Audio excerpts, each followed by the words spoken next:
Hello students, तो 4.5 तक हमने ख़त्म कर ली। 4.2 हमने छोड़ी हुई है, वो बाद में करेंगे हम, ठीक है ना। इसके बाद हम 4.6 कर रहे हैं। तो मैं आपको स्टार्टिंग में भी कहा था, अब दोबारा बता रहा हूँ मैं आपको कि अगर आप इनकी प्रैक्टिस साथ साथ करते रहोगे तो, और देखो ऑल्टरनेट वीडियो बन रही है, एक दिन छोड़ के बन रही है, तो अगर आप इसको ढंग से करोगे तो ये आराम से हो जाएगा। एनसीईआरटी तो कम से कम जब हमारा मतलब जब लॉकडाउन बंद होगा, स्कूल खोलेंगे, तो आपका ये आराम से सॉल्व हो जाएगा जो भी आपने पढ़ा है ना, ठीक है। लेकिन अगर आप इसको फॉर्मेलिटी समझ रहे हो या कुछ टाइम पास है तो फिर थोड़ा मुश्किल होने वाला है, ठीक है। तो 4.6 हम स्टार्ट कर रहे हैं। इसमें हमारे पास क्या है, हम इक्वेशंस को सॉल्व करते हैं। इसके पहले 6 क्वेश्चन हैं जिसमें ये पूछा है कंसिस्टेंट है या नहीं, ठीक है। पहले 6 क्वेश्चनों में क्या पूछी है, कंसिस्टेंसी पूछी है आपसे कि वो जो सोल्यूशन है, इक्वेशंस हैं, ये कंसिस्टेंट हैं या नहीं। आपको 10th क्लास याद है हमने कैसे किया था, ग्राफ बना के किया था, रेशियोज को डिवाइड करके कहा था हमने कोफिशिएंट्स को, कि हमारे पास 3 केस बनते थे। क्या था, इंटरसेक्टिंग लाइन, यूनिक सोल्यूशन होता था ना, फिर हमारे पास था पैरेलल लाइंस, नो सोल्यूशन, फिर हमारे पास था कोइंसिडेंट लाइन जिसमें था इन्फाइनाइटली मैनी सोल्यूशन। सेम यहाँ पर होता है हमारे पास। एक थोड़ा स्टार्ट कर लेते हैं क्वेश्चन को, फिर देखते हैं क्या बनता है। पहले है क्या, 5x प्लस, मैं 7 क्वेश्चन कर रहा हूँ, डायरेक्ट जो करने वाली बात करते हैं वो तो आपको मैं वैसे समझा दूंगा, पहले से क्वेश्चन कैसे करने हैं उनकी टेंशन मत लो आप, वो तो छोटी सी बात है। 4 और 7x plus 3y is equal to 5, ठीक है। ये हमारे पास इक्वेशन। अब ध्यान से देखना, हम इसको एलिमिनेशन करके सॉल्व कर सकते हैं, मतलब ना, अगर आंसर निकालना हो। लेकिन उसने क्या करना है, क्वेश्चन में क्या रहेगा, using matrices, using matrix method, ठीक है, यूजिंग मैट्रिक्स मेथड। और आगे जब हम देखेंगे क्वेश्चन नंबर, देखो 8th में ना, कौन सा है ये क्वेश्चन नंबर, 11th में ना, पहले एक्स वाई जेड 3 इक्वेशंस हैं एक्स वाई जेड में, उनको सॉल्व करना है, तो आपको मैट्रिक्स मेथड ही यूज करना है। हम क्या करते हैं, देखो सबसे पहले मैट्रिक्स बनाते हैं, let capital A is equal to 5 2 7 3, matrix बना ली हमने। एक और मैट्रिक्स बनाते हैं कैपिटल एक्स, कुछ भी नाम दे दो, वेरिएबल नाम, एक्स और वाई, ठीक है। ये तो नॉर्मल जैसे हमारे पास है, एक्स और वाई हमने क्या करने हैं, कॉलम मैट्रिक्स में बना लेनी है। उसके बाद हम एक बी में, देखो ए हो चुकी है, एक्स मैंने क्यों एक्स लिया, क्योंकि ये किसमें है, वेरिएबल्स में, और ए और बी हमारे पास कांस्टेंट है, सिंपल जो नंबर हमारे पास होते हैं। ये हमारे पास क्या हो गया, 4 और 5, ठीक है। अब हमारे पास क्या होगा, देखो अगर मैं इस, हम कहेंगे we can write given equations, we can write given equations as a x is equal to b, ठीक है, a x is equal to B.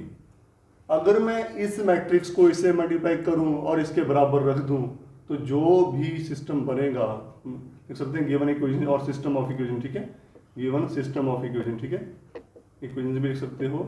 System of equation का मतलब क्या है, अगर मैं ए को बी से, ए को एक्स से मल्टीप्लाई करूं, देखो इसको इससे करूंगा, फर्स्ट रो को फर्स्ट कॉलम से क्या आएगा, 5x में करके दिखा देता हूँ क्या बनेगा, ए को ए एक्स की वैल्यू क्या आएगी, 5x plus 2y, second row करेंगे 7x प्लस 3y।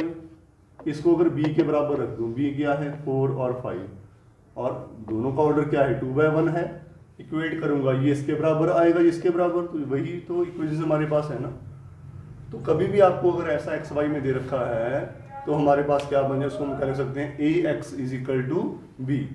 अगर साथ में z है तो यहाँ पे z आ जाएगा और यहाँ पे 3 आ जाएंगे, यहाँ भी 3/3 की मैट्रिक्स बन जाएगी, तो और कोई फर्क नहीं है बस। लेकिन हमेशा क्या होगा, a x is equal to b हमारे पास होगा, ठीक है, a x is equal to b. अब हम क्या करते हैं यहाँ पे, अब देखो आपको मैंने पहले बताया था, क्वेश्चन हमने किया था, याद है आपको, a square minus 5a plus 7i is equal to, ऐसे कुछ क्वेश्चन था हमारे पास, हमने दोनों साइड ए इनवर्स से मल्टीप्लाई किया था, है ना। तो क्या था, ए ऐसे कुछ था ना, ए इनवर्स ए स्क्वायर पावर आपस में सॉल्व हो गई थी। सेम टू सेम यहाँ पे हम क्या करेंगे, सेम इसी में pre multiplying both side pre multiplying both sides by A inverse, दोनों साइड आपने ए इनवर्स से मल्टीप्लाई करते हैं, A inverse A X A inverse B, ठीक है।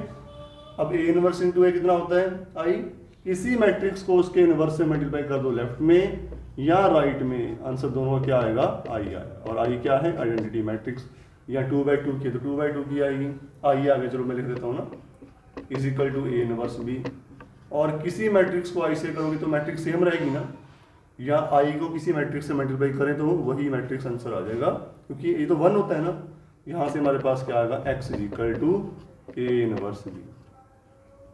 अब ये समझ लो कि ये जो लाइनें मैं लिख रहा हूँ ये आपको सब क्वेश्चनों में लिखनी ही लिखनी है हर हाथ में, ठीक है।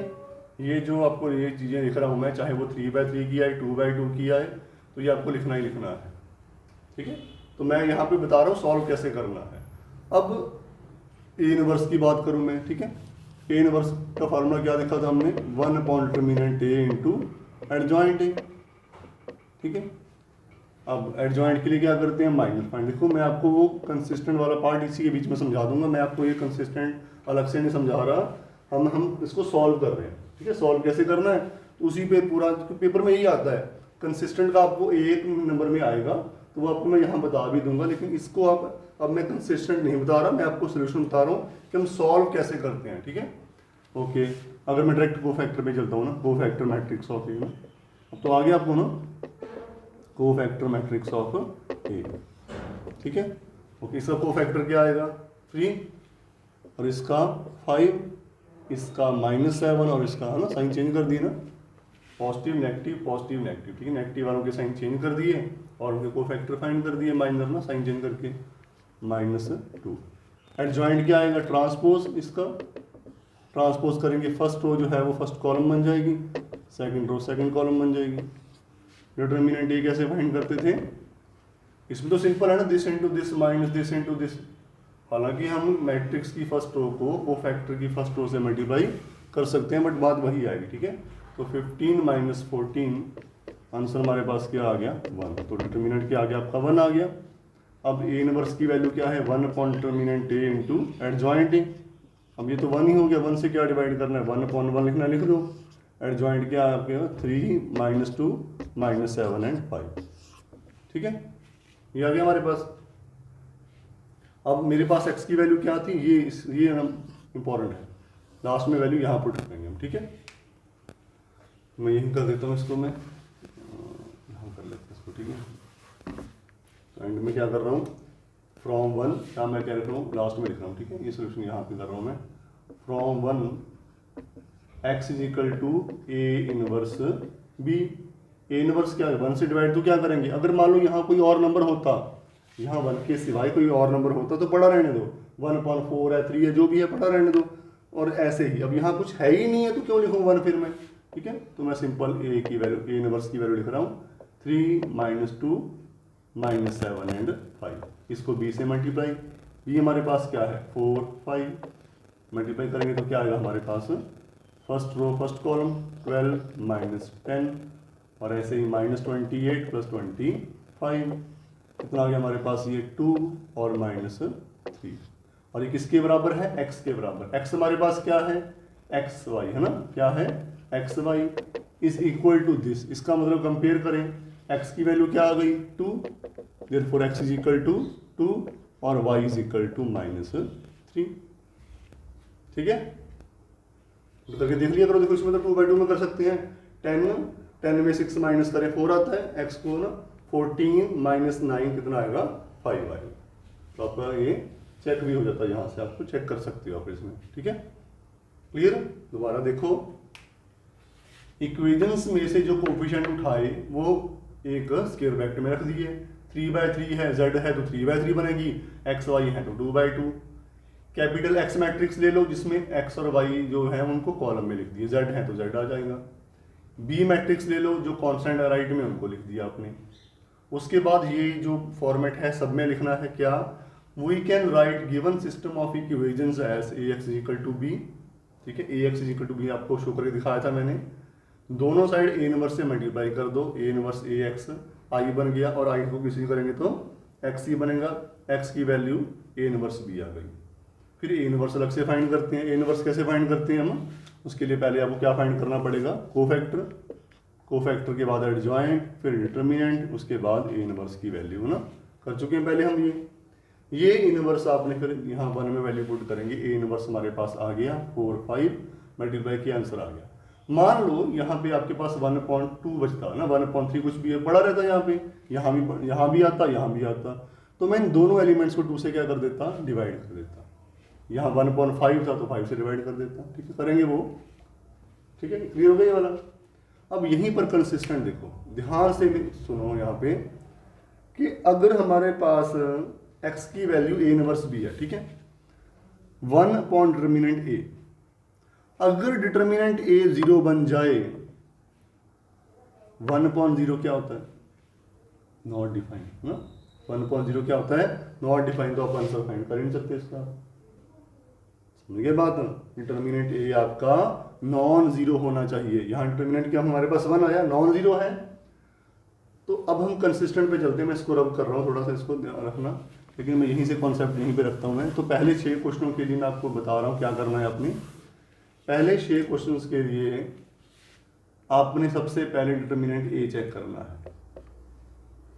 अगर वो नॉन जीरो आ गया, पॉजिटिव नेगेटिव कुछ भी आ जाए, बस जीरो ना आए, अगर ये नॉन जीरो आ गया देन गिवन, अब ये कह लो ना कि सोल्यूशन यूनिक सोल्यूशन ना, then there is unique solution.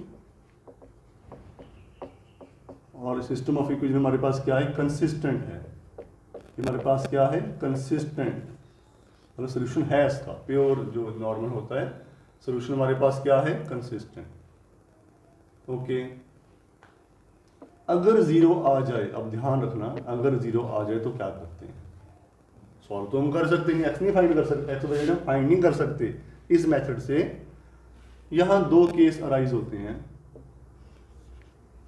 आपको क्या करना पड़ता है? मान लो आपने कंसिस्टेंट चेक करना है एक नंबर में, अब डिटर्मिनेंट 0 आ गया आपका, आप उसी टाइम आपको एडजॉइंट फाइंड करना पड़ेगा। याद है ना एडजॉइंट कैसे था? Transpose of cofactor matrix find किया आपने, और बी मैट्रिक्स हमारे पास कौन सी थी? यहाँ पे हमारे पास बी क्या थी? 4 और 5 थी ना, ये हमारे पास बी मैट्रिक्स थी। ये एडजॉइंट मैट्रिक्स जो आपके पास है, उसको एडजॉइंट ऑफ ए, उसको बी मैट्रिक्स से मल्टीप्लाई कर दो। ध्यान से मेरी बात सुनना, अगर डिटर्मिनेंट 0 आ गया, देखो मैं फिर 10th क्लास में चलता हूँ, वहाँ क्या था? एक इंटरसेक्टिंग जिसमें था यूनिक सोल्यूशन, एक था पैरेलल नो सोल्यूशन, एक था कोइंसिडेंट जिसमें हमारे पास थे इनफाइनाइटली मैनी सोल्यूशन। 3 होते हैं, ठीक है, यूनिक और नो सोल्यूशन और इनफाइनाइटली मैनी। तो यूनिक तो हो गया हमारे पास। अब हमारे पास 2 केस आएंगे, या तो इनफाइनाइट होगा या फिर ये नो सोल्यूशन होगा। उसके लिए हमें क्या करना होता है? हम एडजॉइंट ए को बी से मल्टीप्लाई करते हैं। क्या करते हैं? एडजॉइंट ए को बी से मल्टीप्लाई। अगर इसको मल्टीप्लाई करके आपका आंसर क्या आ गया? 0 मैट्रिक्स आ गया। अगर एडजॉइंट ए मैट्रिक्स को, जिसमें इसको ब्रैकेट में रखना, क्योंकि मैं है तो मैट्रिक्स ही ना, वैसे बता रहा हूँ मैं, ये एक मैट्रिक्स होगी, ये एक मैट्रिक्स होगी। अगर इनको मल्टीप्लाई करके आपका आंसर 0 मैट्रिक्स आ गया, तो हम क्या करेंगे? इसमें हमारे पास हो जाएंगे infinitely many solution, infinitely many solutions. ठीक है, इनफाइनाइटली मैनी सॉल्यूशंस। आपको याद होगा, अगर आपने 10th क्लास में एनसीईआरटी के सम किए होंगे, सब्स्टिट्यूशन मेथड में हमने किया था।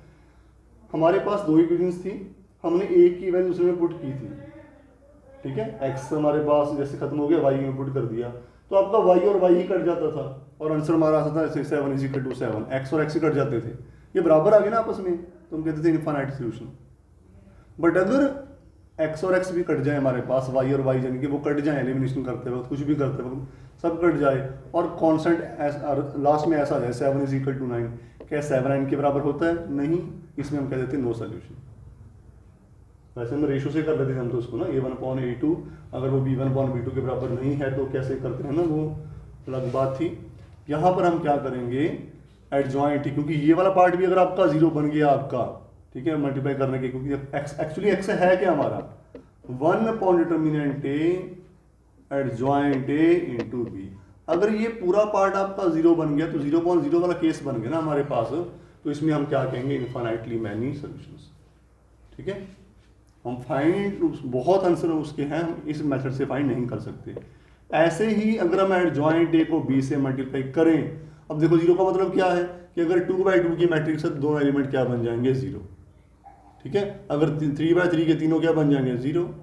और अगर एडजॉइंट इनटू ए, जो एडजॉइंट ए इनटू बी आपका 0 नहीं आ रहा, इसका मतलब ये नॉन जीरो आ रहे हैं। देखो 0 1 0 ये भी नॉन जीरो है, एक तो नॉन जीरो आया ना, तीनों 0 होने चाहिए। अगर एक भी नॉन जीरो आया तो ये 0 नहीं है, इसमें हमारे पास क्या होगा, नो सॉल्यूशन। यही आपको पहले 6 क्वेश्चनों में चेक करना है। अगर डिटर्मिनेंट ये नॉन जीरो आ गया तो बात ही खत्म हो गई ना, फिर तो हो गया हमारे पास, कंसिस्टेंट हो गया। ठीक है, अगर हमारे पास 0 आ गया तो आपको एडजॉइंट फाइंड करना पड़ेगा, एडजॉइंट को b से मल्टीप्लाई करना पड़ेगा, सारे एलिमेंट 0 आ गए इनफाइनाइटली। और ये क्या है, कंसिस्टेंट है, consistent with infinitely many solution. But हम इसको इस मेथड से हम एक्स वाई जेड की वैल्यू फाइंड नहीं कर सकते। और अगर ये हमारे पास 0 नहीं है तो नो सोल्यूशन का मतलब क्या होगा, ये इनकंसिस्टेंट बन गया आपका, ये आपका हो जाएगा अगर इसको ध्यान से आप देखोगे। हम एक काम करते हैं, 3/3 की मैट्रिक्स कर लेते हैं तो हमारा समझ में आ जाएगा आपको। ठीक है, हम स्टार्टिंग से दोबारा देख लेते हैं इसको। प्रैक्टिस सही है। देखो आपको पहले कह रहा हूँ कि आप किसी भी हायर बुक को अभी टच मत करना। अगर आपके पास घर पे पड़ी है कुछ भी, पहले एनसीईआरटी देखो, इसमें कॉन्फिडेंस बनाओ, उसके बाद ही कुछ करोगे तो मज़ा आएगा। शॉर्टकट तभी आपको क्लैरिटी देते हैं, कॉन्सेप्ट बनाएंगे अगर आपको बेसिक्स आते हैं तो। ठीक है, इसमें से कोई एक कर लेते, 13 क्वेश्चन कर लेते हैं।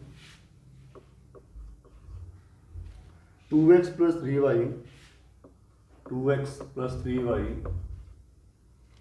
+ 3z = 5 + 3z = 5, x - 2y - 2y + z = -4 and 3x - y - 2z = 3। ठीक है, जो मैंने आपको फॉर्मेट बोला था फिर वही format. We can write given system of equations